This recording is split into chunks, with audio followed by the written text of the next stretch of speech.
देवता और दैत्य लक्ष्मी जी के संग परम आनंदमय भगवान विष्णु को प्रणाम कर पुनः समुद्र मंथन में लग गए।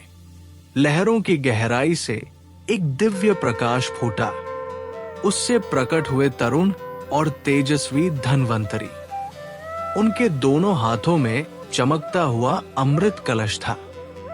देवताओं की आंखें उस दिव्य रूप पर ठहर गई और तभी एक गर्जना हुई। वृषपर्वा दैत्य बिजली की तरह आगे बढ़ा और अमृत कलश छीनकर हंसता हुआ बोला, अब अमरत्व का स्वाद असुर ही चखेंगे।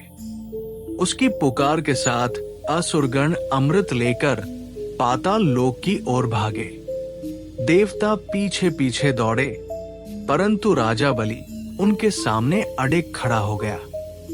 बलि ने गंभीर स्वर में कहा, देवताओं, तुम्हें अनगिनत रत्न मिल चुके हैं, हमें केवल ये अमृत ही पर्याप्त है, लौट जाओ।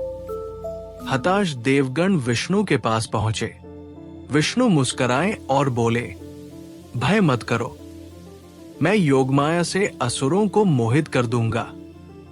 और अगले ही पल उनका रूप बदलने लगा। भव्य विष्णु विलीन हुए और वहां प्रकट हुई एक अद्वितीय युवती। उसकी आंखों में नृत्य करती मोहक ज्योति, मुस्कान में अनोखी रहस्यपूर्ण छटा। वो थी मोहिनी। पाताल लोक में दैत्य अमृत पर झगड़ रहे थे। तभी मोहिनी का प्रवेश हुआ। उसकी सुंदरता देखकर असुर कुछ पल के लिए सब कुछ भूल गए। बलि ने कहा, देवी, हमारे बीच विवाद है, तुम ही अमृत का न्यायपूर्ण विभाजन कर दो। मोहिनी ने धीमे से हंसते हुए उत्तर दिया, क्या तुम जानते नहीं, स्त्रियों पर विश्वास नहीं किया जाता, हम छल और माया में होती हैं। उसकी वाणी में मीठा विष था, पर असुर पहले ही उसके मोहपाश में बंध चुके थे। बलि ने हाथ जोड़कर कहा, हम सब तुम्हारे निर्णय को स्वीकार करेंगे। मोहिनी ने सिर झुकाकर हामी भरी और कहा, आज व्रत रखो, कल अमृत पियो, सबके लिए यही मंगलकारी है। असुरों ने उसकी बात मान ली। रात दावत और नशे में बीती। भोर होते ही वे पंक्तिबद्ध बैठ गए। मोहिनी ने हाथ में अमृत कलश उठाया। उसकी चमक से पूरा प्रांगण जगमगा उठा। देवताओं को भी अतिथि बनाकर बुला लिया गया। मोहिनी ने मधुर स्वर में पूछा, पहले अमृत किसे परोसूं? बलि ने कहा, देवी, तुम्हारी इच्छा ही हमारा नियम है। और उसी क्षण मोहिनी ने अमृत सीधे देवताओं को परोसना आरंभ किया। देवता उल्लसित होकर अमरत्व का रस पीने लगे। तभी देवताओं के बीच राहु छिपकर बैठ गया।